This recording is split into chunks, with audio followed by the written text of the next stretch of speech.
Stay up on the real culture of Detroit by tuning in to the Detroit is Different podcast network weekly. Music, art, business, comedy, and never before told stories from the people of Detroit. You're listening to the Detroit is Different podcast on the Detroit is Different podcast network. All right, both cameras is rolling, so I'm just rolling with this one. Yeah. And you say I'm in it, so 3, 2. Welcome everybody. What's going on, Javi? What up, Doe? This is Sterling Toes. I know you're used to hearing Kari Frazier's voice first, but I am in the other seat today, and I am here with my homeboy, longtime partner, confidant, Kari Frazier, and we are at a special momentous moment right now because we are at episode 100. 100 deep, man. 100 deep. That's crazy. 100 deep. So we're gonna get a lot into this whole Detroit is Different thing to celebrate this 100th episode of Detroit is Different. And I'd like to start off by saying, man, I think what you've been doing is incredible, excellent, and just how far how far you stretched across so many different realms of Detroit culture. Thank you, sir. Activism and creativity has been pretty incredible, man. So I just want to tip my ass off to you. Oh, thank you, man. For that. Thank you. And yeah, man, let's get into it. So I want to start off by saying recently, man, it was funny. I came and met with some kids that you were working with on the east side. Oh yeah. Over at ECN, it was a summer youth program. Right. Definitely that group of kids, like Southeastern, Mac Alta Square, like that Mac neighborhood. Right. And so the funny part about that, I was there, and a young lady was like, "Why are you here?" And I'm like, "I'm here to be with y'all and talk about music." And she's like, "You in Detroit is different?" And I'm like, "Yeah." She's like, "Damn, they everywhere. What the hell?" So I want to get a little bit into the process of how you and this whole entity got to be everywhere. But where does this vision for Detroit is Different start? Well, it all started, I was working on my album to come out for years. I kind of took a play out of your book of working on music for years before I made my If Detroit Were Heaven album. Right. And that process began, I would say, in 2010, 2011. And as I was working on the music for that, so much changed. The market for selling CDs, the way to get word out, a lot of things started shifting exclusively to the internet. And as things shifted to the internet, I was starting to pay more attention to a lot of the hip-hop blogs, a lot of the hip-hop websites, some of the people making content around music. And that's what made me say, all right, I have an album called If Detroit Were Heaven. Why not make some content around myself and what I like about Detroit so much? I'm always talking about Detroit with different people. I've met a lot of Detroiters that have unique stories. Why not create something adjacent to help market the album? That's how the idea began at first. And from marketing something to make the album, what it became was so much bigger than the album and the vision for looking as a marketing tool for hip-hop. And it's become a platform for storytelling and culture of Detroit. So where did the Detroit is Different tag pop up for the first time? Okay, my friend Brandon, we were talking, and I was saying I don't want to make the website Detroit Heaven, because I made a website Detroit Heaven through Squarespace, and I'm like, that's cool, but I feel that isn't really the story of Detroit how I know it, because Detroit, If Detroit Were Heaven, is a play on the concept of a lot of different things, of how will people respond to Detroit. But Detroit can also be hell for certain people. It can be purgatory for others. It can be a lot of things. And that's why it's like, what is Detroit? And Detroit is different. So Detroit's different. then it became Detroit is different, because it is. The people here are very passionate, eclectic, colorful.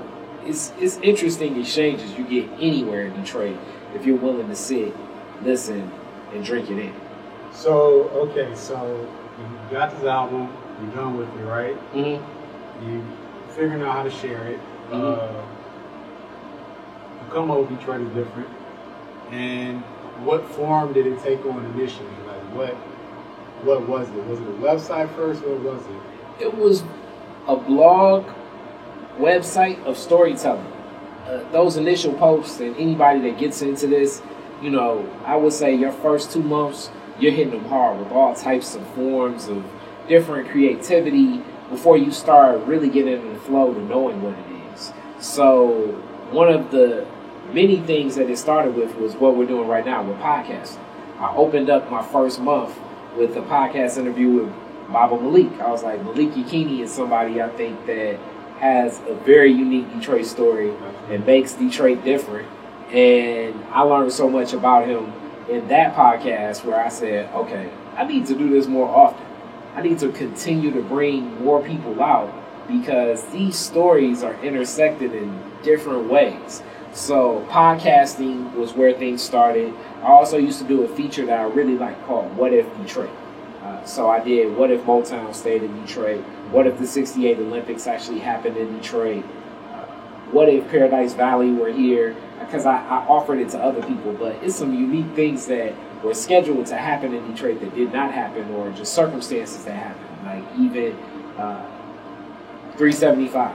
If 375 was never built and Paradise Valley remained, that's an interesting what if as well. You know? Right. So where did the early responses come from in terms of like who got to this content the first fans always are like your friends, your family, your loved ones, people closest to you.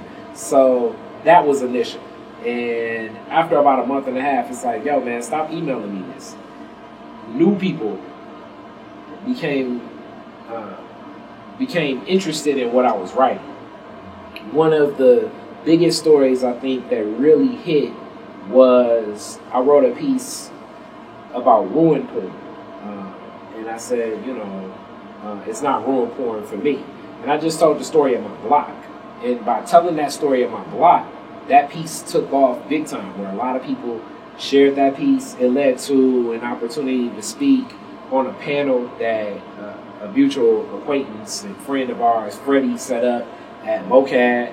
And now that kind of goes down as one of my, I guess, one of my speaking engagements that engaged a lot of people around my thought process, the way that I deliver what I'm feeling at the time. And that all came from an idea that I had about ruin porn, just based on my neighborhood and how people see the term blight and what blight is and how that exists, which connects kind of to the project that I was doing and still working on with Heidi Juganitz, another mutual acquaintance, a friend of mine, the Framing Home Project, that really talks about what is blight, what is home, what's ownership, and why do homes play such a pivotal role in cities like Detroit. So at this point, as people are starting to get wind of what's happening in Detroit is different, are there things now that you're like, whoa, I didn't expect this, I didn't anticipate this? Most definitely. What are the things that now are beginning to inform how you move forward? I am surprised how podcasting is taking off in the black community, because there's a lot of black people that are like, yo, I want to do some podcasting. I want to do some podcasting. And it's this free form of conversation. It's what you and I have done for years, just in our friendship.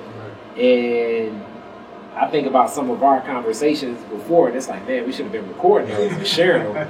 But it is humbling now as I've opened up the doors and allowed other content creators and people to share their stories about whatever they're passionate about. You know, Jennifer Crawford, Piper Carter, Josh Adams, and so many others are now coming on board with Detroit is Different and sharing their stories, connecting to the people that are interested in what they're doing.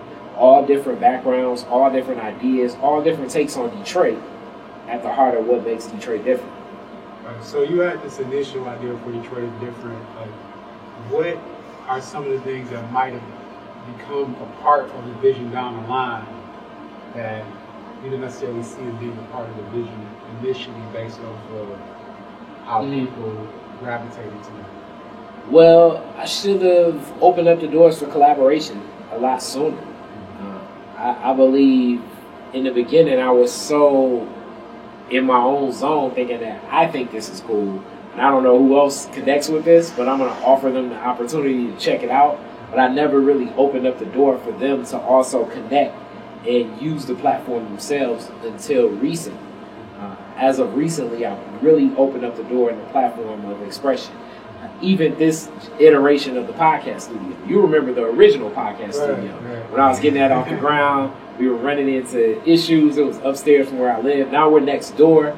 And this is just a straight incubator space. Yeah, I want to get into that in a little bit. Yeah, I had no idea that so many people wanted to connect and use a space like this. And I still feel that I'm at the tip of the iceberg of the possibilities of what can happen in this space and working with others. So, can you tell us all of the things now that Detroit is different entails? Okay, Detroit is different, still a website. Definitely a website. Also a podcast, and a podcast network, and a video series that you can get to through YouTube, but most people go through Facebook. Also a social media. Also, it is a platform of photography, video, events. It's a mix of culture all over the place. And I see it expanding more and more as time goes on and allowing people to meet, allowing people to get information and tell stories and just give their perspective of what makes this place so different for them. Yes, absolutely.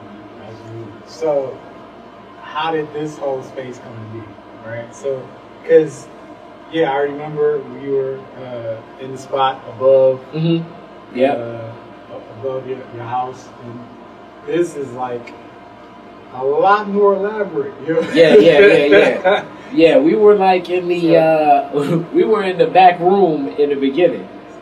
Yeah, we were like the kid that got in trouble, and now we're like the kid that ended up finding out they can go to another school. Right. It's like, oh, this is what my friends are. That's what's happening now. So can you talk about how this whole makerspace evolved and came to be, and also the significance of the house itself? Okay, well, originally, as you know, one of my best friends, DeWine, he stayed here for forever. This is my grandmother's house. But for years, DeWine was the renter that I rented to. And we were coming up on time and looking to convince, and the we was me, myself, and my mother, convincing my grandmother to move in and move from Cincinnati to move back to Detroit. And I thought we kind of had her corner where she was about to say yes. And as she was about to say yes, it's like, let's make the space for her to live here. And in making the space for her to live here, the first option was to use this space as that place. She lived here previously? No, my grandma has lived in Little Rock, Arkansas, and Cincinnati, Ohio. Wait, who was living in this house before, though? Okay, my grandmother, my maternal grandmother. Okay, that's okay. So your paternal grandmother was potentially Yes, my father's mother was. Right. We were looking to campaign. It was like I guess a coach recruiting a college a college superstar saying, please come to the school, you know. But originally this space was purchased in 1947, and it was purchased in 47 through my grandfather and my grandmother. When they moved to Detroit, he used part of his GI Bill. He was a World War II veteran to purchase this space. They were the second black family on the block. This was a Jewish neighborhood, and soon after, within 3 years, it was nothing but black people here. And that was taking place like right there from 47, 48, 49, over to 50. It transitioned complete black neighborhood from a Jewish neighborhood. Even when I spoke with and interviewed Howard Hertz, the attorney, he was like, yeah, this was like basically my neighborhood, at one point in time, because many Jewish families live throughout the West Side period, but definitely over here. And in buying the home and having the property, it meant a whole lot to my grandfather and my grandmother.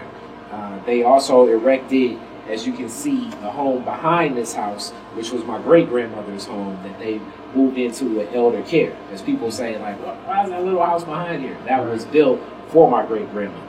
So this house and property means a lot to my family. The room we're in right now was always the master bedroom, and this was my grandma's room. So as I remember it as a child. So this asset has been in our family for a long time. And as long as as well as the house next door where I live, and now to transition it to a workspace. When my paternal grandmother chose to go to another team, as they may say. Yeah, she decided to take her challenges to South Beach. Yeah, she took her talents to South Beach. The decision. Right? So, how did you rebuild the franchise? Exactly. I burned my grandma's jersey. Burn my grandma's jersey, but so I was telling my mom, I told her I still really want to do something creatively. I've had offices in a lot of different places. I've had workspaces in a lot of different places. Back when I was partnered with so many other creatives, I had the 1440 right there on Gratiot, 1440 Gratiot. I think a lot of people kind of know that as where Nick Notion lives, or Nick Notion's workspace, production studio. But for years, that was where we created together. And together was myself, Nadir, Joey Spina, Davey G, Biba, Eric Campbell, Manpower. It was a space where we always were working and being creative. So that was one space. Then I had a space that I shared with Mayo or Kills or Khan in Southfield at the Regals, or as we say, the Southfield Projects. So we were out there for a while. I had another space in Dearborn where I was partnered with a group of people just thinking about a studio. So it's these different places that I was always bouncing around at, and I was like, okay, it's time to really settle down with this opportunity, take advantage of this, and utilize this workspace and make it something that's really cool while still honoring the legacy of my family and opening the doors to more people outside of just my family.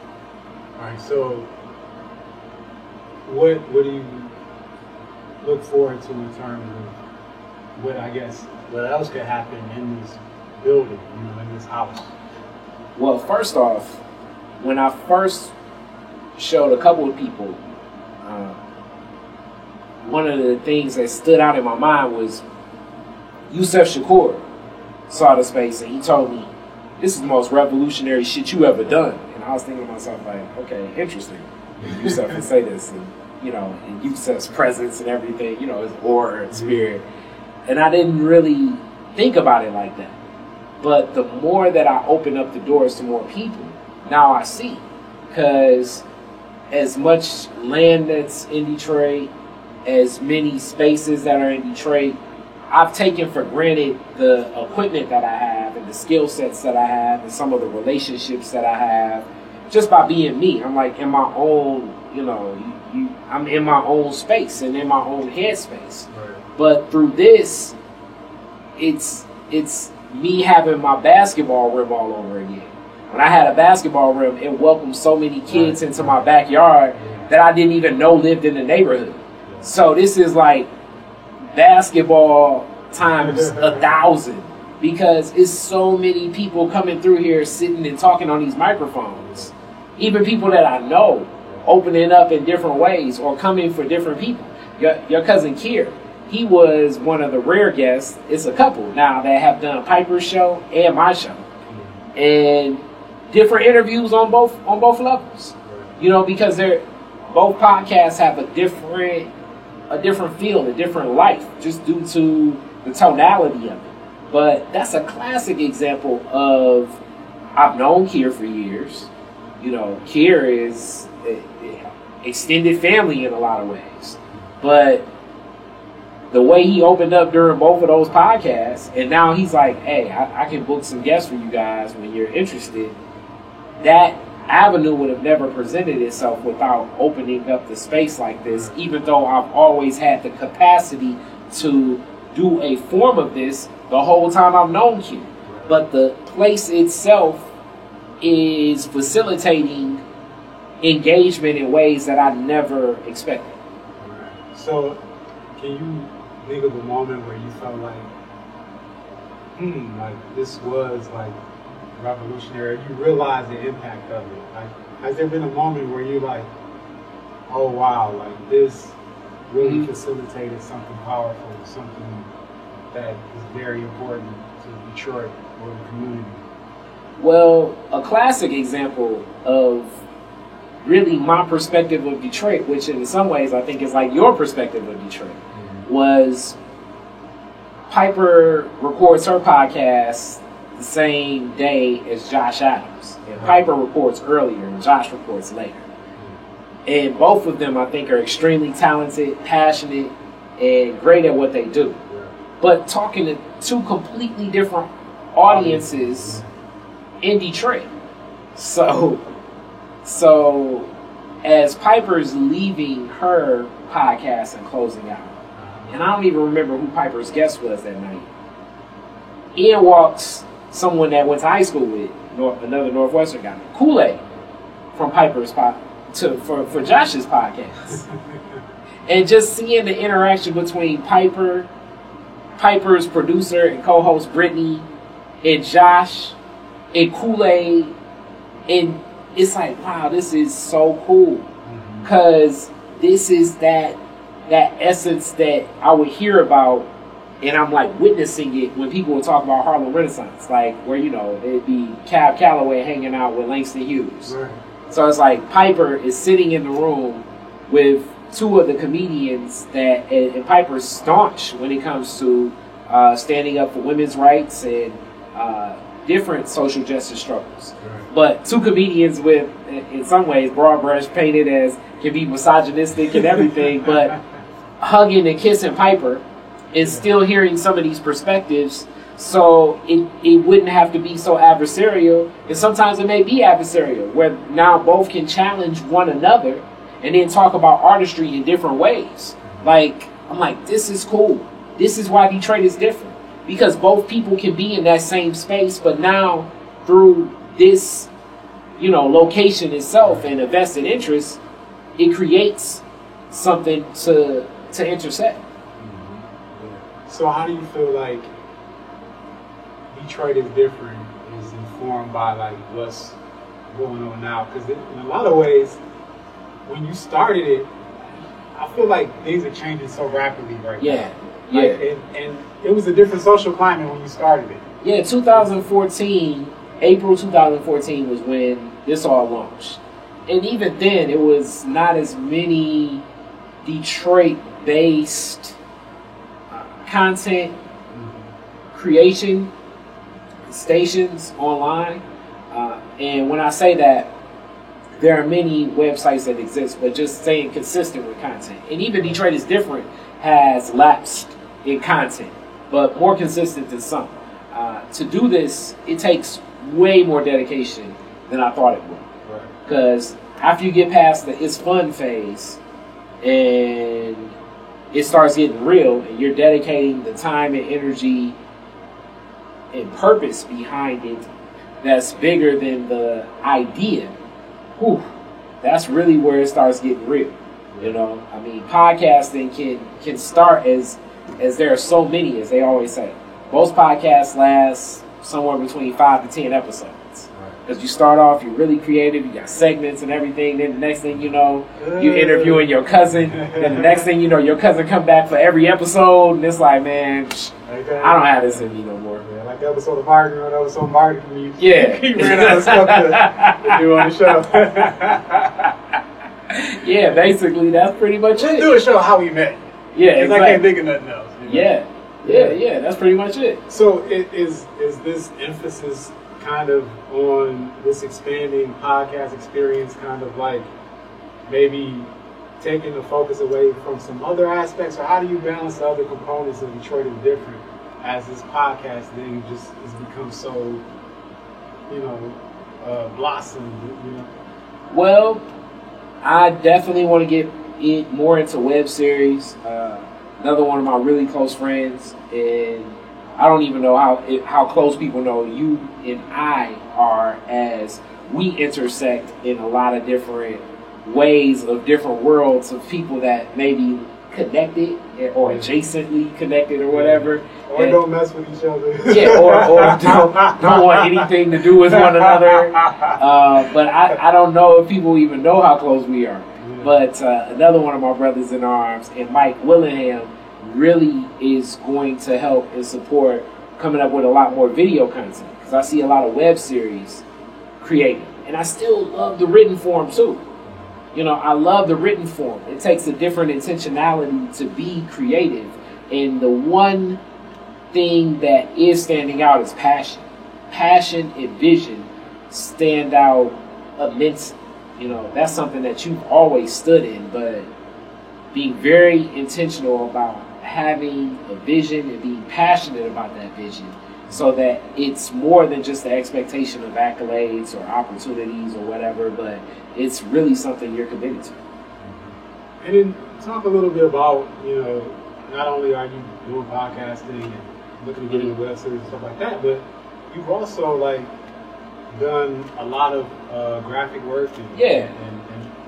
It's making the content is a lot more steps than people think. Like today we launched Unicorns Are Real, as we're talking, and that's a podcast about artists, but it's many steps in the process. So you need to launch a podcast, you need graphics for a podcast.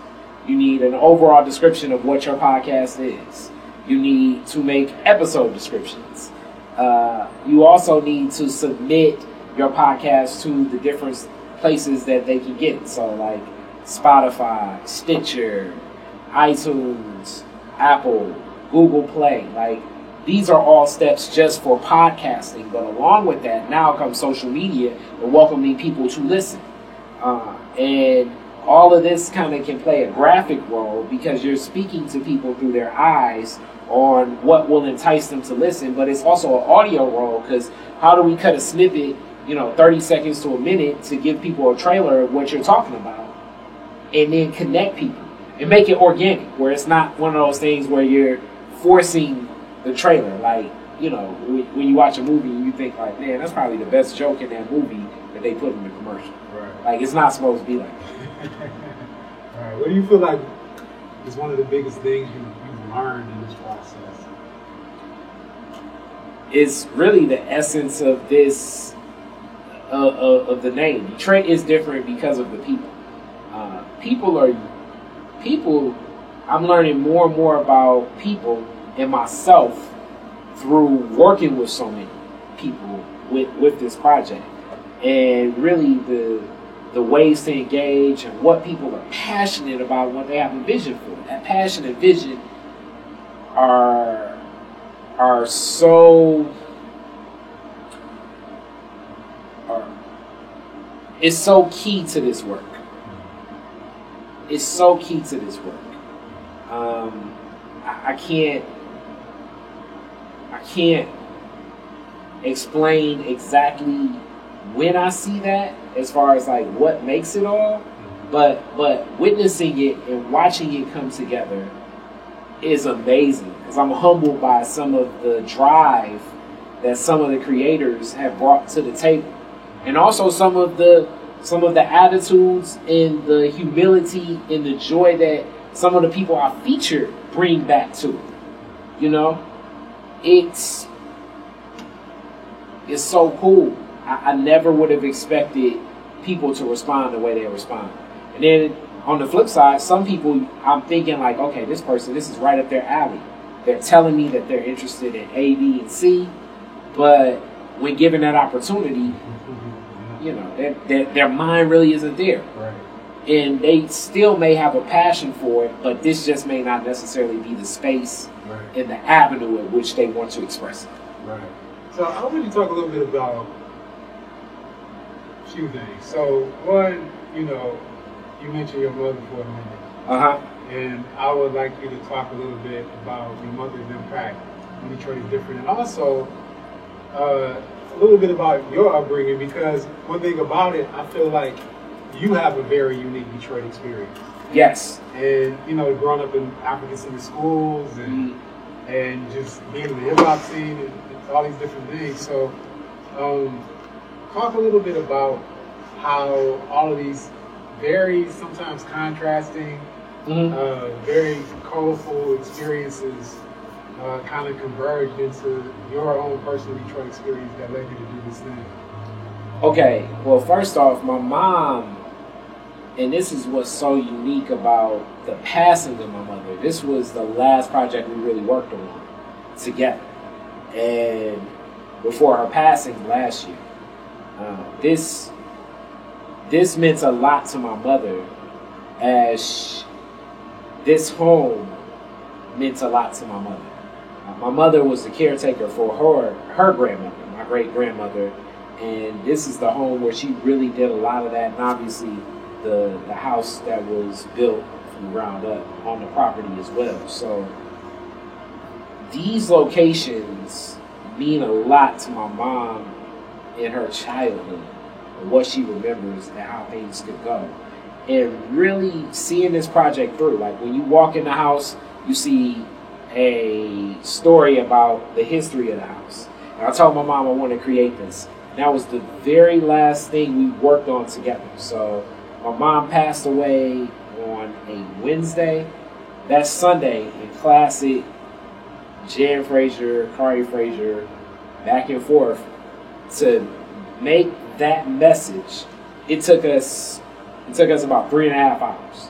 Because I wrote it, and my mom's like, no, change this word, change that word, change this word, change that word, change. And it's like, yo, Mom, I think we got it. But I was just still diligent, because I was like, this is so cool, because now I'm going to have an opportunity with building this podcast, well, not podcast network, but building the incubator space. I'm going to have an opportunity to have my mom's meticulous nature over every detail. And then I can give a rebuttal, and she can give her rebuttal, and she'll give her reasoning behind why she thinks we should go deeper, and I'll give my reasoning behind I don't even think people care about that. Like, we can play this world of perspectives as I learn more and more about how she sees things the way she sees things. You know, and I'm still looking to fulfill some of those things that I know she want to do just in my family. But in this house alone, the way my mom was about flowers, I'm very interested in seeing like what her vision for flowers through the spring and through the summer and through the fall will look like here. Knowing that some of the guests that I've had would have been people where it's like, you're interviewing him or you're interviewing her, you need to, you know, I'm very interested in what that would have been, you know, because that was the intentionality of the type of woman she was. And knowing that this project would have been more so than any other project, a vested collaboration between me and my mom. As I told my dad, for years, she kind of worked along with him. But I was like, this project would have brought my mom to work along with me in business instead of him. Right, wow. You talk a little bit about how you came up a little bit too, just schools and the scene quickly, and how like that informed your perspective that Detroit is not a usual place because of you had all these very interesting experiences. Well, like I mean, this is my neighborhood, and I have that line in the song, one of my songs. It's like, my family was the Cosbys around broken homes. It's something that I surmise, and even looking back at it, I'm not one to look at a home as broken, but on my block, my dad was present in the household. Mr. Bastida, who was across the street, my first job, delivering a newspaper, was through Mr. Bastida. So shout out to that guy. You know, and Big James was another father that was present. But it was about 28 kids, kind of like between 2 blocks and 3 fathers. And of the fathers, my father was like, even him being present played a different role. And very intentional about a lot of things. My name's Kari, a name chosen from the Book of African Names, the Pan-African movement, and being African-centered in thought and theory was very active at the time of my birth in '82. So that was where my parents were focused in looking at, this is the way that we build a nation. And we build nations, so we definitely set our family up in this role. So I began schooling with my African-centered journey at Nataki Taliba. But even there, because it just was a different field. That was like African-centered school for people with money. Then we went to Aisha Shule, and it was like, oh no, this is like African-centered school for kids that are like me, like kids kind of from the hood, you know. It felt more at home. But seeing these tapestries of personalities and learning these stories about African heroes, like something as small as most people call it right now, like that's the Wakanda stance. That was something I was doing as a kid because that's Angalia, standing at attention, you know. So these warrior stances that children were standing at was something that I was being instructed on and told about when I was 6, 7, 8, you know. Our classes were not the typical classes. We weren't in first grade. We were the Maasai Nation, then the Kushite Nation, the Dogon Nation. Like, these are ideals that were passed on through one of the people that I have more and more respect for every day. Mami Imani Humphrey, Mama Anamoy, that began Aisha Shule. And under that thought process and that brain trust became a way of shaping young minds around theories of self-determination, around pride, around self-confidence. It's a different layer to my attitude of speaking up, I think, that comes connected to the household I grew up in and also being in an African-centered school. So, I got a question for you. So look, it made me think about the song that you got on the album, Detroit We're Heaven. Yeah. And kind of like this story about, you know, Detroiters dead and alive kind of meeting. Right? Yeah. So as I was looking here and I'm looking at like the 4 microphones here. Yeah. Like, if you could put 4 Detroiters in these seats, dead or alive. Okay. To have for a podcast. Who would be in those seats, man? Okay, now you know me. It's like I'm an attorney. So, is this is like guilty pleasure? This is for me. This is for you. Okay. This is for you. Okay. Well, it's definitely gonna be my homies that have passed. You know, that I have personal relationships with. So, Othea Barnes, most definitely. Eleanor Jositis, most definitely. Judge Claudia Morkel. And you said 4. So I'm gonna take another mic. So Chokwe Lumumba will be sitting there. And then my grandmother, Mary Brown. So those people I will put together, and I would love to just get into discussions about family. And so what would you be interested to see emerge from that conversation? Or like, what do you think would happen in that conversation? Well, first off, all the names, obviously, very close relationships with. And that's another thing that's very heavy on my heart about Detroit is different. Some of these people have shown favor in my life where boy, like right now, people think I can put my foot in my mouth now, or I can be kind of out of pocket, or I can be quick with the tongue to say something, or lose an opportunity. And I can't be. You know, I'm not even, I can definitely know if I'm not your cup of tea, as they say. You know, but I've definitely made strides because I don't have the same brash, you know, attitude I used to have. I don't think the chip on my shoulder is as heavy. But some of those relationships I had, I look at, and then I look at the lives that those people have led and the people they touch and the way that they will open up to me and just be present with me. And I'm wondering, like, damn, you know? Like, it would be times, in visiting Eleanor Jositis, the co-founder of Focus Hope, it would be times I would sit, talk with her, you know, and she'd walk over to her window ledge and she'd just look outside the window and look at birds, because she really liked birds. And she'd be like, you know, you just look at them and how they connect and communicate. And I'm thinking to myself, yeah, I have actually thought that. But this is kind of our friendship, you know what I'm saying? And then later, it'd be like, yeah, you know, I gotta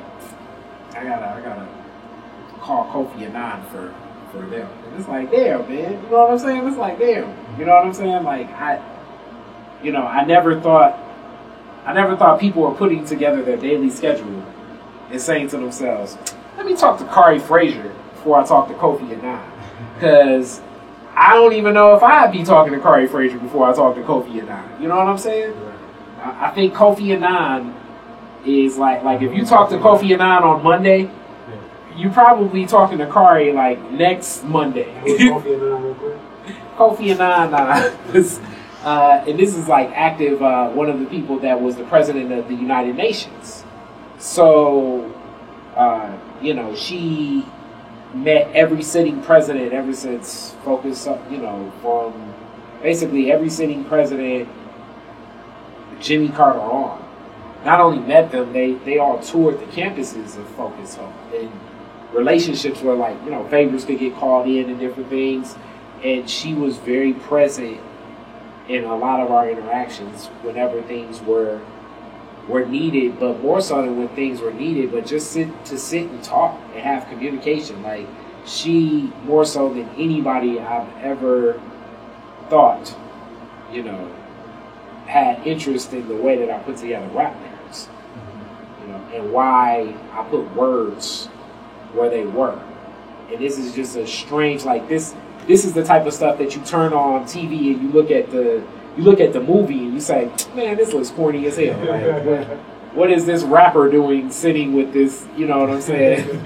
Sitting with a senior citizen white woman talking about rap lyrics. Like, you don't even think, like, you turn this on and you're like, I don't believe this. But it's like, damn, I don't believe this.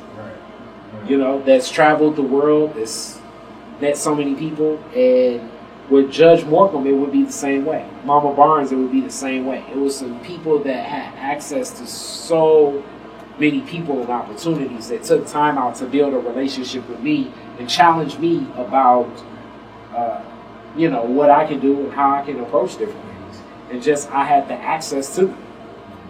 When you think about, like, how, or do you feel like part of this whole Detroit is different thing, too, is to kind of, like, extend their legacies, or to... I would hope so.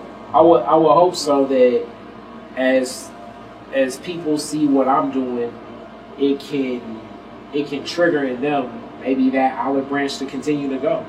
And there's so many big homies that I have, and another one that, you know, like Butch Law, Los's dad, like, he's coming to the fold. It's like one of my coolest big homies now too, you know. And even talking to him, like, you know, I call Butch, and it's like, oh, Carl, you know, I'm between cities with the Temptations, because right now he's like the music director for the Temptations and the Four Tops, and he's bouncing between cities with them. And then it's like, damn, you know what I mean? It's like, man, I kind of feel bad for taking your 5 minutes to ask you something like as silly as, like, I don't know, you know what I'm saying? Like, all right, so when Ali was singing on on Not Just Knee Deep, right? I was noticing the part, right?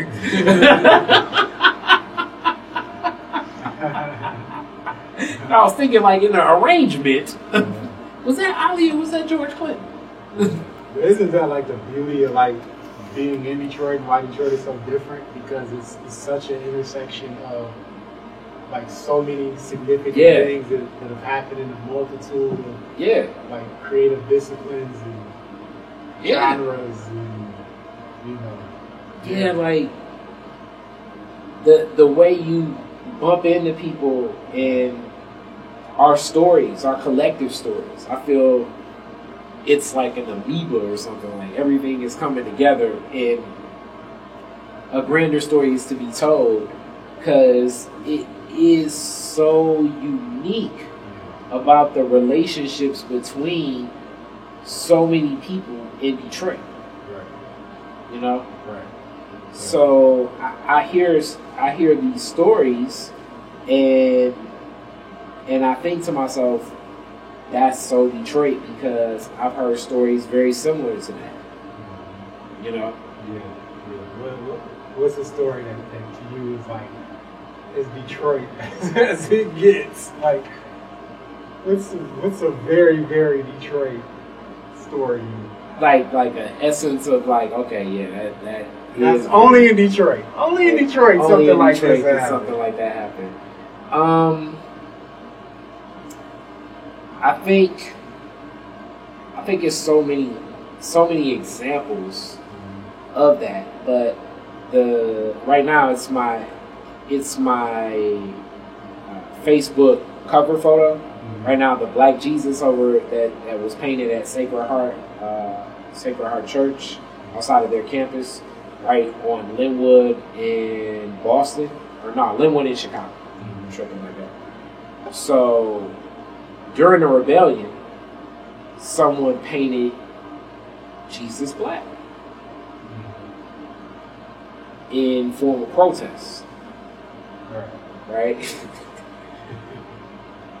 And the archdiocese was like, okay, now that everything's died down, we can paint it back. And later on, the priest and then went out there and said, nah, let's go out here and let's get better paint. And let's leave Jesus black. Right. That's so Detroit to me. You know? Because through protest, you impact a priest that recognizes, like, damn, Jesus should be black right here. You know, and I already know my African Center people are like, brother, Jesus is black everywhere. You know? But Jesus should be black. I mean, that says a lot on a campus of a Catholic institution to have a black Jesus with open arms welcoming everybody. That says a lot. Right. So for the priest and others to go out there and paint Jesus over black, like, that's so Detroit to me, because it's like the protester inspired a priest to reflect about, damn, what should be the presentation of God that we give to these people in their community. And it's like, God should be represented as the people that are predominantly of this community. And we need to honor that, and we need to honor it the right way. How would you, if you went ahead like 40, 50 years from now, like, how would you, looking back, how would you have hoped that Detroit is different, has impacted the culture of the city? I will hope that through what I'm doing with Detroit is different, I'm inspiring someone to gain an opportunity to pursue whatever their passion and vision is for what they feel most driven about. You know, so I will hope that an intern comes through here, a person comes through here that felt as though, you know, I didn't find the right place or space to do this form and style of work or express myself in this way. And Detroit is Different gave that to me. So now I can take this and fold it and shape it and do something that is deep in their heart. Right. You talked about how you wanted to do more things such as like web series and all that kind of stuff. Like, in what ways too would you perhaps want to grow Detroit is Different to have new connections to the community that you might not have right now? Yeah, and I think just like with podcasting, we're going to start with some video content, and we're going to go beyond that. Because right now it's based on the scope of what is the perceptions of myself and Mike Willingham, my friend, you know, the outskirts of of that, it's no telling when we will reach that, but it's really going to be focused around where our passions are and what we see as functionally capable. Someone else is going to come and challenge what that is and make it real cool. And are there things that are happening in the city that you see and you're like, oh, I would like Detroit is different to kind of tap into that, or like extend itself to that, or like, are there places in which you feel like Detroit is different, hasn't arrived in terms of like just being in certain spaces that you're like, oh, it would be cool if it showed up here, or popped up here, or had connections here? Or... I believe that at this point it's people. So the only place I really wanted to resonate is with the people that are actually creating the content, myself included. That I'm proud enough and I'm committed enough and I have the initiative to share because of how cool I feel everything is. So that's the places that it needs to be.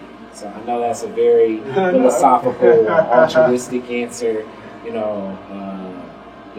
know people may say it should be on cable TV or it should be in everybody's homes, but nah, I really still want it to be in the hearts of the people that are making it, to be like, yo, check this out.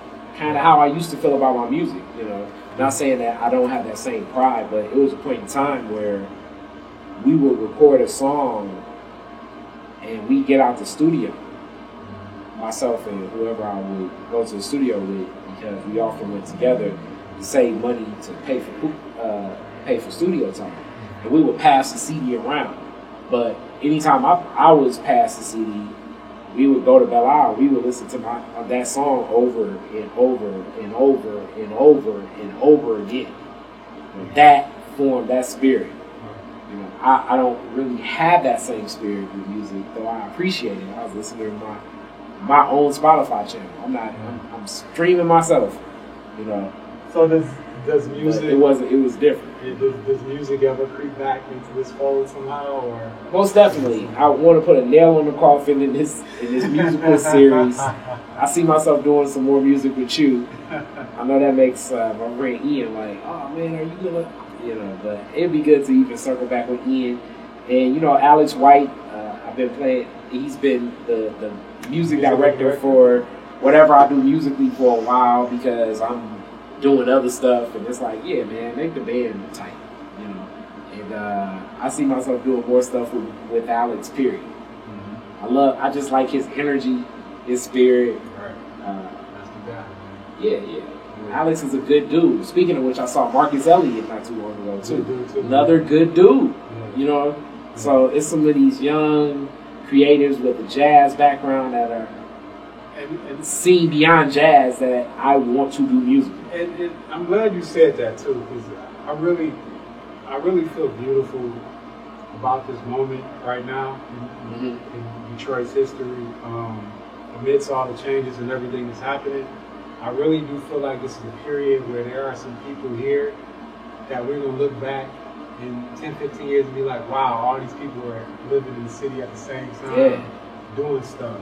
Yeah. Because I know a lot of these guys you just mentioned, like Alex and Marcus and Ian. All these guys going to be all over the world at some point. Ian, definitely our friend Ralph. Ralph's already all over. Raphael Staten. These are some very creative and Sasha, creative and genuinely driven musical minds that I wanna build sound around. And I see, for me, I feel like when we look, back on this time, we will see this was. I really feel like this is a renaissance moment right now. Yeah. So I think it's amazing that Detroit is different is happening at the same time. Because in a sense, I feel like Detroit is different in a lot of ways. It's kind of like the multimedia picture that is like a great day in Harlem. You know what I'm saying? Like, like it's documenting like all of this stuff. A lot of different types of people too. That's happening, at this time. Mm-hmm. You know, like we have more than just a photograph now. There's podcasts and there's this and there's that. Yeah. But it's a documentation of the fact that like all of these brilliant creative people are in the same place at the same time. You know? And it's gonna expand. So I'm very interested in seeing what's going to happen. When I say it's going to expand, not Detroit is different, but Detroit is different will continue to grow with the right intentionality behind it. But the creativity of a lot of these people that are working here in different facets of life. Yeah, absolutely. Mm-hmm. Yeah. So. Yeah, I know we're coming up on an hour, but we can ask definitely. You can shoot a couple last questions my way, and then we can wrap everything up. Yeah, because I had no idea how long this was supposed to be. That's the thing. It's different. It's different. It's no set. Right. Like 105. Right. Yeah. But I mean, I guess one thing too I'm curious about is, just. Because you've done so much in terms of music, I'm very curious to see how, because initially it started that way, where like as this thing that was kind of like it complemented a lot of music. Right. I was very intentional about telling lyrical stories, music stories. I just recently began putting up pictures with lyrics, and it's surprising how many people are actually reading the lyrics. I was like, wow, that's interesting. Yeah. So I'm curious to see how that foray back into sort of like having the music be integrated in this process of Detroit is different. With I'm about to make my Walking with the Panther with Sterling. About to make my pink cookies in a plastic bag apple. But here's the thing too, though. It's interesting because, and you can speak a little bit to this, but I feel like there's so many people that kind of came up in the hip hop generation, and I'm talking about like people that were born between like the late 70s and like mid 80s, right? That kind of grew up as this hip hop thing was forming. And so many people, including myself, including you, that kind of like the foundation of everything that they do, that now may not have or seem to have anything to do with hip hop. It's very much a hip hop approach to this all. Like I was looking on my Instagram. Big Daddy Kane turned 50 a couple days ago. And I put that post up and nobody even responded to that. But I listened to... Put up a post when Tekashi 6ix9ine turned 21. 20. Sticky up. Come on. Skull Gang or whatever it is. Treyway, whatever they be yelling out. But I listened to Warm It Up Kane on my YouTube repeat maybe about 5 times, and I should have just pulled out. I mean, I got the MP3. I was like, damn, Kane is amazing. It's like I got goosebumps again. You know what I'm saying? Just like the way he starts it. You know, the original Asiatic, acrobatic. You know, it's like this is like so the way the words fit in the beat, like, and that's the rhythm. As people are set and watch me do graphics or in a video or write or think, and they're like, why are you always listening to music? And I'm like, this is the zone that I'm getting in. Right. I'm getting in the Kane zone. I'm getting in that vibe. It's such a hip hop approach to so many things that I do, the same way that I will write lyrics. Like, so I know that it may not necessarily be the discipline of Toastmasters or how to win friends and influence people, But the lessons I learned from Rakim and Kane, and I apply into business, and I apply into content creation, and I apply into everything I'm doing. It's so much more vivid, and it's so rich. Yeah. Thinking on my feet like that, and even freestyling like that, like I don't know where I would be without hip hop. Yeah. As it's my family that has had the largest impact on my life. But behind family, hip hop has had the largest impact on my life. Right.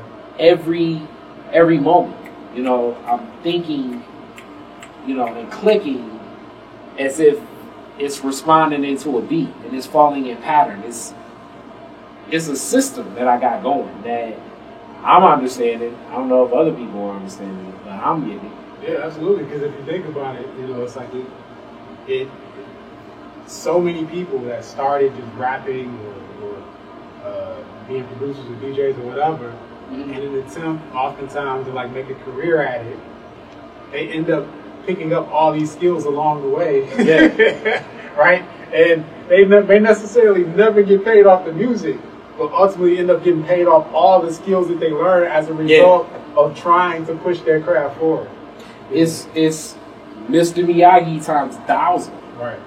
I never expected to be in the positions that I'm in now with my marketing firm Creative Differences, but I know hip-hop plays such a pivotal role in me. And I know I have a hip-hop approach towards so many things. People would say, what's a hip-hop approach? You have to watch the attitude that I got with it and then recognize it. Yeah. Then see me zone out to what I connect with as hip-hop. Yeah. And I feel like in a lot of ways that also connects to the Detroit spirit, too, you know, in the sense of like, you know, it makes me think about, because one thing Detroiters are good about is taking what they got and transforming it into something that, is, you know, so that makes me think about people like Tyree, you know what I'm saying? That took what was around and transformed it. People like Malik Yakini that took land and transformed it. And, you know, and how, because of our what appears to be lack of resources sometimes, you know, it causes us to tap into that internal resource. Yeah, and people see some of this stuff as barriers of entry, where for others it's so fitting. Right. Yeah, it's an invitation. It's not a barrier. Yeah, almost it's better that this barrier exists. Right. Or what is better that what some would see as a barrier exists. Right. And so if someone asks you, like, Detroit is different in what way, what would you say? Like, if you had to sum it up. For somebody that's, like, never been here, never experienced this city, what really makes it different to you? It's the people.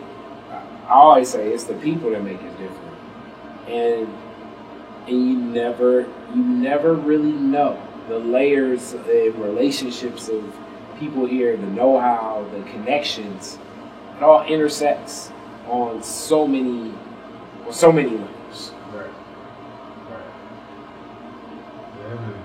Yep. So I think that kind of, you know, closes us out on like what the Detroit is different journey is. I don't know if you have any like tongue in cheek like surface hilarious questions. But, you know. What would be a hilarious question about Detroit is different?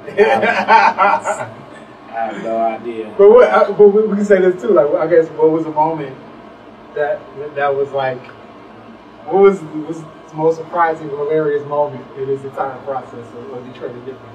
I mean, it's so many.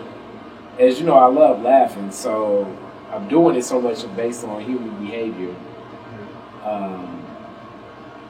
What was one of the funniest things?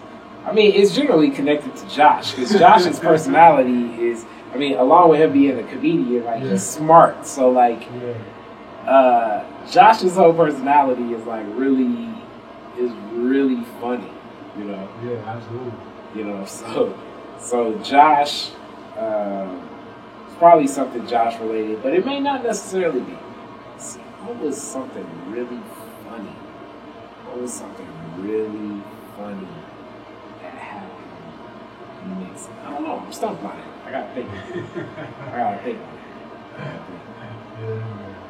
Probably by the time I post this, I'll write it. Like, yeah, that was it. Yeah, exactly. It's like, oh yeah. Nah, we were dying laughing at that. Okay, here's something that was really fun that I remember. It's back to Detroit. It's different. Right.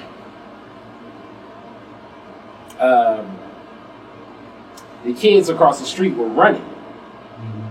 They were racing. And these are kids, but I'm saying they're kids, but dudes that are about like 18, 19. And then Piper was walking downstairs. And she was like, yeah, you see people running, you may want to run. And I was like, I don't know, I'm from the hood. I'm like, it's not a runaway run. I'm like, it's too much of a straight line. Right? So I'm like, what's going on? And he's like, oh man, we just racing. So we was just talking. And I was like, all right, first off, he got such a head start on you, I don't even know why you were racing. It was just an interesting exchange between me, Piper, and the kids across the street that were running and racing in the middle of the street. And this was late, like maybe 12:30 at night. Wow. You know? Yeah. But this is like some Detroit. It's different. Yeah, probably just didn't want to be in the house. Yeah. Like hot as all get out in the house. It was hot, yeah. You know. And it's like, yeah, who does a 12:30 at night race? And it's like, yeah, I mean, it happens in Detroit. Which leads me to this next thought, which is, like, this isn't necessarily usual. This is a little bit different to have a house that is a maker space in the middle of the hood. Yes. So, speak a little bit to the relationship between a house and a community, because, you know, when you drive past and you see this big thing over the window saying Detroit is different. Yeah. Like, I'm sure it raises a few eyebrows. Oh, yeah. My neighbors... It was like, you know, what kind of trap house is this? Yeah, exactly. What kind of different dope they got up in there? Yeah, I think that may be one of Josh's... well, actually, Josh's last jokes, because I have two networks. It's Detroit is different and Detroit is different after dark. I'm like, you know, you cuss too much. It's too risky and raunchy.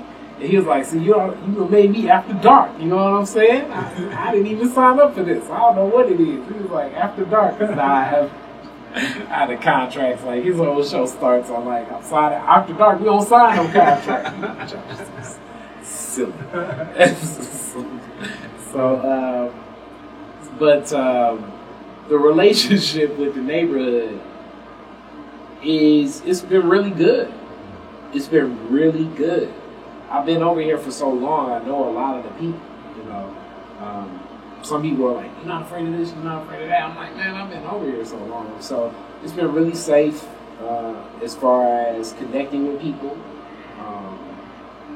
I know that I look forward to really bridging the gap and bringing more people in. It's a senior that lives across the street. I see her family's been spending more time with her. So I think she may deserve a little bit more attention. So I want to do that. And having the courage to do something like that, especially connected to so many people here in this house, I'm looking forward to it. Yeah. And so, like, how does it feel having this spot that so much is happening in the neighborhood that you grew up in, and you watch this neighborhood change maybe a couple times? What kind of vision, perhaps, would you have for this place being, you know, a beacon of... I will hope it inspires somebody else to move in that wants to be creative. I don't know when that will happen, but I'm optimistic it'll happen over my lifetime. And another creative, and then another creative. And then I can just bounce from place to place, and then we can create different things in different houses. Like, oh yeah, he has better cameras for this. So yeah, go 4 houses down. Like, he has better microphone for that. Go 3 houses back. You know what I'm saying? I see that happen. And why do you feel like this level of kind of like self-reliance is really important in the city's makeup at this moment? Because even with some of the projects I've been associated with, I don't want to say it's smoke and mirrors, but even from the larger quote-unquote projects with larger budgets and everything, it still kind of comes down to who's driving that. And if we're relying as a people on others to create opportunities for us without and exhausting all we can do for ourselves, we're disservicing ourselves. You know, we owe it to ourselves to exhaust what we can do before we expect, present, and definitely rely on others to create that opportunity for us. Are there been any moments where, like, somebody from the neighborhood, like, asks questions about what's going on here? Yeah, a lot of times. Conversation like? Generally, I've done a couple tours for people, and like anytime it's like a good big group of people outside, you know, people will drive down the street and then they'll stop, and I give them my card and I tell them what it is, and you know, it's been good exchanges. Yeah, what questions do they have? I'm curious. What y'all doing? You know what I'm saying? How do you explain that? And I say, well, this is my incubator space. We create. Y'all got babies up in there? Babies. We do a lot of creating content. It's like video, audio. You know. You should come. Like, let's talk. What do you do? You know, what do you do that's artistic? That's generally the next question I have. Yeah, and can you talk a little bit too about the other parts of this facility and what you're doing in those other parts? Okay, so on the first floor is photography, and we see also expanding our next podcast studio that'll be video based as well. On the first floor, all the way in the back is a meeting room. The kitchen also doubles as a space that we do a lot of brainstorming. We're thinking about turning that last back hallway into a dark room for photography. The basement has a recording studio capability, and it's also an editing suite on this floor, right across not across the hall, but the other room up here in the center. Have you thought about using the other space too? The little house to... I think we should. It's going to definitely take renovation, but we should. We should definitely get into that. Over time, we definitely will. Yeah, we see like one of the creators that moves over here should be Sterling. That should be on one of these days. Yeah, I'm sure I'm gonna need it for multiple reasons very soon, man. Exactly. The Sterling home. There'll be all types of folks coming between Sterling's creators. You know what I'm saying? So. Hey, man. Hey. Yeah. Are there people that you haven't gotten for the podcast yet that you're like, I want to sit these people down? Yeah. It's a couple different names. One that comes to mind, actually all three Congress people at one point in time through the 90s. So Barbara Rose Collins, John Conyers, Carolyn Cheeks, Kilpatrick. All three of those names. I want to interview all three. And I see that happen. What about maybe in terms of music or visual arts? Visual arts, Tyree Guyton. I need to definitely connect with him. That's a Sterling. You need to look that up. That would be very. Tyree is. Yeah, I know. Tyree. I may have to travel to him. So. No. I think it could happen possibly. But Tyree is. I'm saying it would be a very interesting interview. Oh, most definitely. The way he thinks is so different. You got that right. Yeah. He's the essence of a lot of this. Right. But Tyree, who else? Visual art. Maurice Malone, because I put fashion in that. Yeah.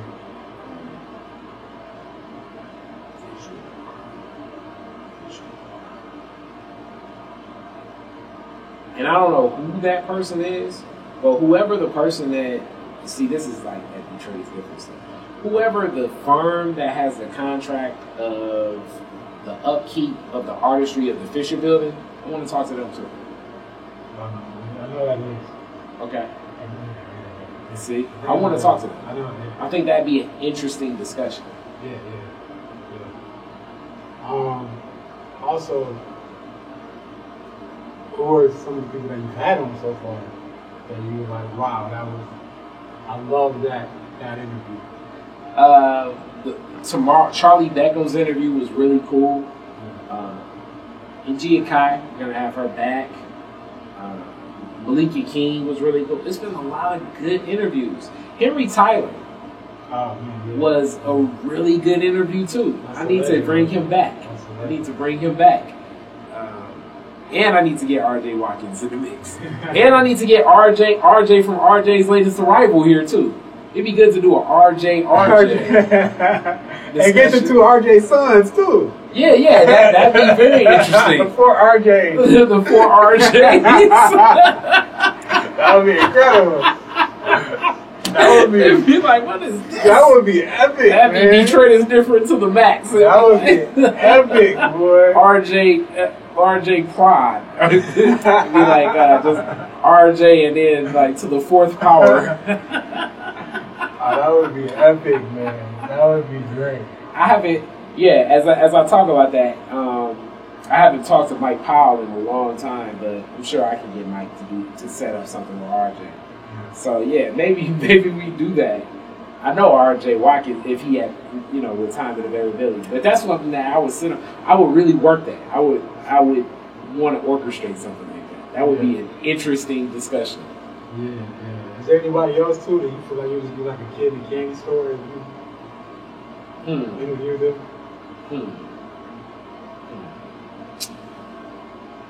See, I think Jalen Rose would be a great interview, but he's so active with ESPN. I don't know, I think Jalen would be a great interview. But I know probably like the clauses of, I would have to send the questions first and all of that. Who else would be a great interview? Hey, it's always Derek Coleman. I should interview DC. I know DC, but DC, DC he's not as, DC's more of a to himself dude, in business and communication and everything. Jalen is just colorful people. Hobby. Obviously. Mozzie Ski. I think Mozzie Ski, that's an interview that I've been speaking up for a long time. But whenever that happens, that's going to be, I think, as you talk about kid in the candy store, I think I'm going to just be able to turn on the mic and I'm going to be like, hey, let's talk Detroit's Most Wanted. And then he'll just let it go. I think that would be a cool one. Who else would be a very interesting? Okay, when I worked at and I don't even know what podcast he would come on, but when I worked at Comerica Park a long time ago, one of my managers was Charles. But Charles was a dancer at Mozambique for a long time. His name was Light Luscious. Did he got a finger waves? I don't know if he had finger waves, but I'm sure at one point in time he probably did. Charles was funny as hell. And he was like a male dancer for at least like about 15 years. I think he could tell some stories that probably are hilarious. Because he was telling stories that were hilarious when I was working with him. So the Charles interview, the Light Luscious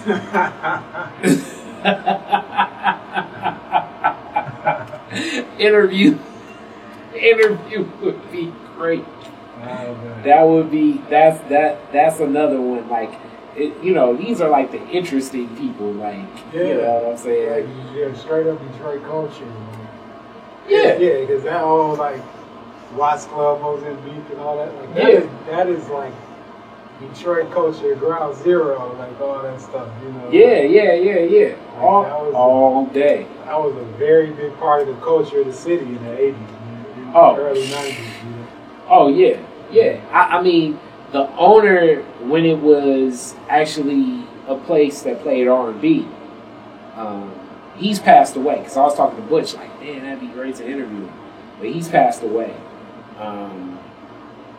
Whoever the promoter was that was a part of the team that brought NWA here to the Silverdome concert where the people were shot, I would love to talk to whoever that promoter was. Still got to Sean P too. Sean P would definitely be great.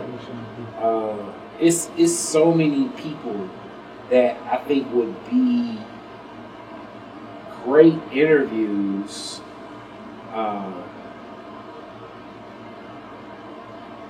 That I haven't gotten, but just know some of their personality because I've witnessed them in rooms and everything. One that, you know what I mean, it's like when you talk about somebody that would have been a great interview. Bella Marshall, before she passed, rest in peace, I think she would have been an amazing interview. Okay, who's that? Don Barton's late wife. I think she would have been a better interview than Don Barton. You know, so that would be interesting. And who else? Because it's sometimes like, you know, I've seen people in rooms and I've just seen their attitudes, you know, and seen their presentation. And that's where it's like, oh, this person they have so much personality, you know. Still gotta get Awesome Dre, right? Awesome Dre is definitely coming. I've talked to him. We're, you know, like Awesome Dre is like Lola Damone. We're like, they're coming because the connection is already there. It's just organizing when that'll happen. You know, it's other people that fit into this story as well. Smokey Robinson would be an amazing interview. I'm gonna talk to Butch about hooking that up. I think we're gonna get Duke, maybe Otis. So something's gonna be coming from that Motown, you know, hierarchy soon. You know, I think Smokey will be interesting because just even looking at him in interviews, he's interesting. Absolutely. You know, like with Stevie Wonder, this is funny. Like, I'm not saying I wouldn't want to interview him, but if I could create content with Stevie Wonder, I wouldn't even want to do an interview. I would just, you know, I heard these stories that he used to. Because when I was at recording school, it was a place not far where Stevie's brother lived, where he would take him to the music store, and Stevie would, like, they would get a new music station in, and Stevie would go from sound to sound and just play one sound for like the store would open at 10 o'clock in the morning. And Stevie would just be playing sounds the whole time, like for like 8 hours. Like, brother would bring him lunch. And he just, like, to remember what that sound was, you know? So I really would like to, you know, do something with Stevie where, like, we could throw sounds at him and then we could see his interpretation of it. Kind of like when I ask artists, like, when you hear the color blue, what do you think? You know? I would like to throw sounds at Stevie, like, okay, so strings, but then weird sounds, like, okay, a glass breaking, what do you think? Like, just to get into the mind a little bit of it. Like, that's what I want to do with Stevie. I wouldn't even want to do like the traditional interview. Right. It'd be all about sound and how he interprets it. Right. Have you thought about any other things that might not be traditional interviews that you would find interesting to do? Craig Strong. We were trying to work on this before my mom passed, and we're gonna pull this off one day. You know, Judge Strong. Everybody's like, man, y'all got that one judge that's always wearing them flashy suits. I would love to go to Judge Strong's closet and just and just go through the suits he got. I think that would be dope. I think that would be some classic content. Albert closes out and be like, guess what color gator this is? You like, that's lavender. Damn, you're right, that's lavender.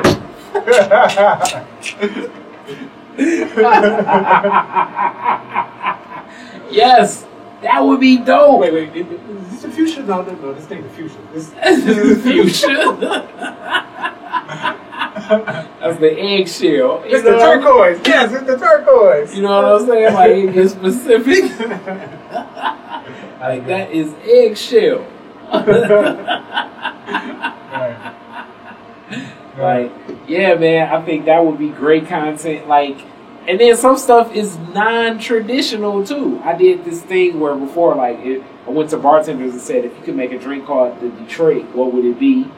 Thought that was interesting. I would love to do like a, you know how HBO had Taxi Cab Confessions? I would love to do a Coney Island Confessions with like midnight Coney Island cooks, you know? Oh, man. Yeah. Like to be like, yo, man, what's the wildest shit you done seen up in here at 1 a.m? And be like, oh, man. You may want to, like, get that taken care of before you talk about it, because that's like, that's a hit waiting to happen right there, bro. Like, Coney Island Confessions. Hey, man. Hey, man. You know what I'm saying? I also am big in like the horseshoe culture. Detroit has a big horseshoe culture. Yeah. I want to do a documentary on that. Like the way that guy did the documentary on Jitney. Yeah. I want to do a documentary on the horseshoe games. I got to take you to my father's horseshoe pit on 6 Mile. That's what I'm saying. Yeah, they got like right off 6 Mile, they got like, you know, like an open lot, like we all these open lots. And somebody got all these, like, you know how you go on like a Check Cash and place or something to do like those vinyl seats that like go all the way across. Yeah. Like somebody got a whole bunch of those and put them around this lot. And it's like a horseshoe stadium. Yeah, I was gonna say it's like they done made like the Horseshoe Coliseum. But that is the Detroit is different. Like to me, that's the essence of Detroit is different. And like run that juxtapose like an interview with, you know what I'm saying? It's like the mayor or something. You know what I'm saying? Yeah, man. They got they got a mannequin with a D hat on it. Like it's a mannequin with a D. But see, that's the type of Detroit stuff where it's like, who is doing this? And it's like, but that is Detroit. Yeah. A horseshoe Coliseum. It is, man. You can get a good 100. It's a big sign on the corner that says the pit. Like it's official, bro. See, that's official. Is to me like that is the form of like when people talk about like how do you get the community engaged? And it's like, yo, sometimes you'll be in Detroit and you will find the horseshoe pit, the Coliseum of horseshoes. Yeah, man. It's the Madison Square Gardens of Detroit horseshoe games. Yeah. Yeah. They are not sitting on milk crates. No, man, it's decked out, boy. This is like they got a mannequin with a D hat. This is like the Louvre of horseshoe. The Louvre of horseshoe. And see it's immaculate. That is what I'm saying. That's what makes Detroit amazing. That's what makes Detroit amazing. You know? Yeah, man. And that's where you get official horseshoe rules. Oh yeah, they serious. You are not overstepping the line. The rules are serious, bro. Yep. Thank you, sir. Oh man, it's been big fun, man. All day. You know, can't wait to do 200. 200 is coming, God knows when. But how long it take to do 100? It's a from 14 to now, but 200 may be sooner. Oh man. So let's rock. Yeah, let's do it. All right, peace. Peace.